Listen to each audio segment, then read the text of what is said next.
Bismillahirrahmanirrahim. Selamat pagi, Assalamualaikum warahmatullahi wabarakatuh. Hari ini kita akan melanjutkan tentang materi sebaran normal. Nah, sebelumnya apa sih yang dinamakan dengan sebaran normal itu?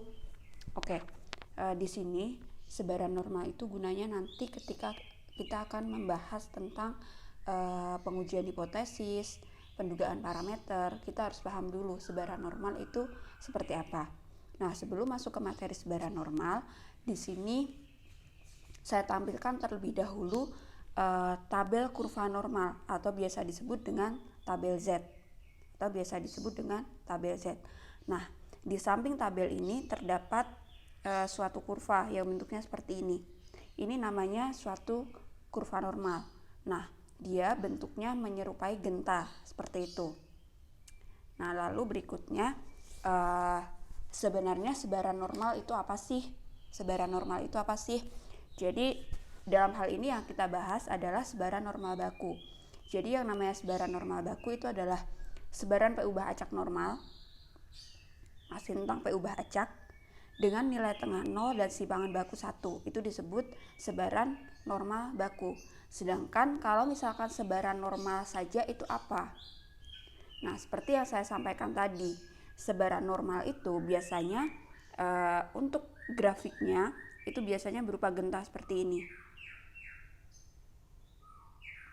Nah, seperti ini.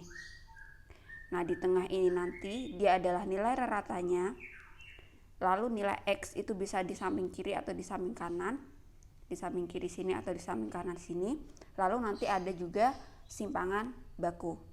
Nah, yang akan kita bahas di sini adalah luas daerah di bawah kurva normalnya. Artinya di bawah kurva itu yang di daerah ini nih. Luasnya berapa? Nah, nanti daerah yang dicari luasnya itu tergantung dari kemauan soal.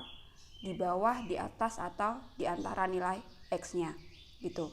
Nah, lalu berikutnya dalam hal ini yang akan kita bahas itu adalah luas daerah di bawah kurva normal. Nah, luas daerah di bawah kurva normal itu nanti didefinisikan sebagai suatu peluang. Jadi di bawah kurva normal itu nanti peluangnya berapa atau luasnya berapa, seperti itu. Nah, ini seperti yang saya jelaskan tadi, ini adalah beberapa grafik untuk kurva normal. Di sini saya gambarkan ada 3 jenis karena yang kita bahas di sini adalah luas daerahnya. Yang pertama itu untuk jenis di sini ada nilai ratanya. Nilai rata itu selalu di bagian tengah. Lalu di samping kiri sama di samping kanan ada nilai X1 dan nilai X2. Lalu terdapat juga nilai simpangan bakunya. Gitu. Nah, dalam hal ini sebelum mencari peluangnya, kita perlu mencari nilai Z1 dan nilai Z2-nya. Z1 itu dirumuskan sebagai X1 min mu per theta. Ini. Dan Z2 itu dirumuskan sebagai X2 min mu per theta. Di sini ada 2 nilai Z. Kenapa ada 2 nilai Z? Karena di sini ada nilai X1 dan nilai X2. Lalu berikutnya adalah grafik yang kedua.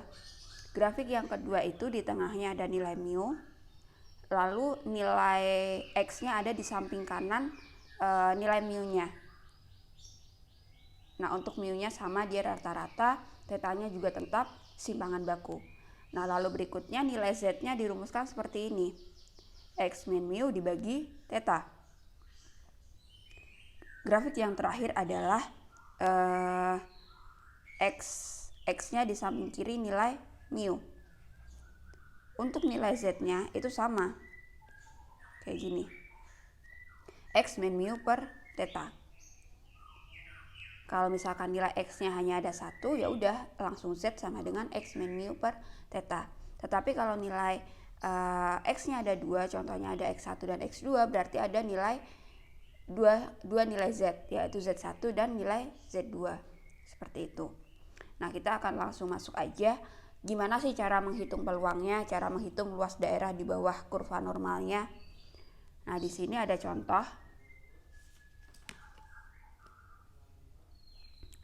Untuk sebaran normal dengan mu-nya 50, tetanya 10. Dalam hal ini theta itu adalah simpangan baku. Hitunglah nilai X yang mengambil nilai antara 45 dan 62.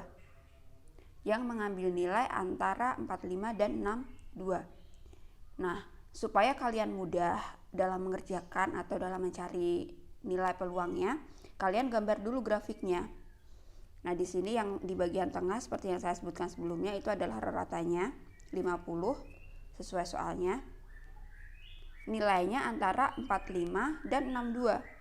Kalau di sebelah sini tengahnya itu 50, berarti 45 itu kan sebelum 50. Berarti kita bisa taruh sebelah sini 45-nya. Nah, 62 itu jelas setelah 50, berarti kita taruh sebelah sini. Cara meletakkan nilai X-nya itu tergantung garis bilangan. Ya kalau misalkan X-nya 92 ya berarti di sebelah kanan setelah 50. X-nya 15 berarti sebelah kiri sebelum 50. Kayak gitu. Nah, di sini ada kata-kata mengambil nilai antara. Ada kata-kata antara, artinya yang kita cari peluangnya itu adalah antara 45 dan 62. Makanya di sini yang diarsir merah itu antara 45 dan 62. Kayak gitu. Nah, berikutnya kita tinggal nulis aja yang diketahui. Mu-nya 50, raratanya 50, simpangan bakunya atau tetanya 10, X1-nya 45 dan X2-nya adalah 62. Gitu. Nah, berikutnya kita tinggal mencari nilai Z1 dan nilai Z2. Z1 itu adalah X1 min mu per theta, berarti 45 min 50 per 10, jawabannya adalah negatif 0,5, tinggal dihitung pakai kalkulator. Lalu nilai Z2-nya adalah X2 min mu per theta, 62 min 50 per 10, jawabannya adalah 1,2. Nah, di sini kita diminta mencari peluang antara 45 dan 62. Atau kalau misalkan kita tulis ke dalam bentuk Z, berarti diminta mencari peluang antara nilai Z itu yang 0,5, negatif 0,5, itu punyanya yang X-nya 45, dan sampai 1,2. Kayak gitu. Nah, untuk mencari nilai antara 45 dan 62, kayak gini kan. Ini 62, ini 45. Berarti kan kita disuruh mencari nilai ini kan. Itu kan berarti sama aja peluang Z yang sampai 62, ini 1,2, ini negatif 0,5, sampai 1,2 dikurangi yang sebelah sini kan. Berarti kan sebelah sini dikurangi sebelah sini. Berarti peluang Z yang kurang dari 1,2 sampai ujung sini dikurangi peluang Z yang kurang dari 0,5 sampai sini. Hasilnya pasti ini. Gitu. Kenapa dari sini diubah ke sini? Konsepnya seperti itu. Jadi yang kurang dari 1,2 dikurangi yang peluang kurang dari 0,5. Nah, berikutnya adalah kita tinggal nyari nilai di kurva normalnya. Caranya gimana? Nah, di sini kita punya Z yang 1,2. Jadi tabel Z itu coba kita lihat di bagian atas. Ini ada Z 1,2. Tadi ada Z kurang dari 1,2. Nah, jadi tabel Z itu yang sebelah kiri, kolom paling kiri itu mengakomodasi 2 angka untuk nilai Z-nya. Sedangkan yang baris paling atas itu nilai desimal paling belakang, nilai desimal yang ketiga. Nah, di sini kan nilai Z itu sama aja 1,20 kan. Kalau kita ubah ke dalam bentuk 3 angka. Nah, cara mencarinya gimana? Yang 2 angka paling depan itu kita cari di tabel paling kiri. Yang 1 angka paling belakang 0, artinya berarti 0,0. Kita cari di tabel paling atas. Kita cari ini 1,2, ini 0,00. Lalu kalian tarik ke tengah.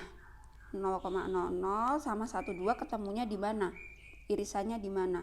Ternyata di 0,8849. Udah. Kita balik lagi. Ini kan sama kan? Atasnya 0,00 karena ini kan 1,20. Bawahnya samping kirinya 1,2. Setelah itu kalian tarik ke tengah, irisannya di mana?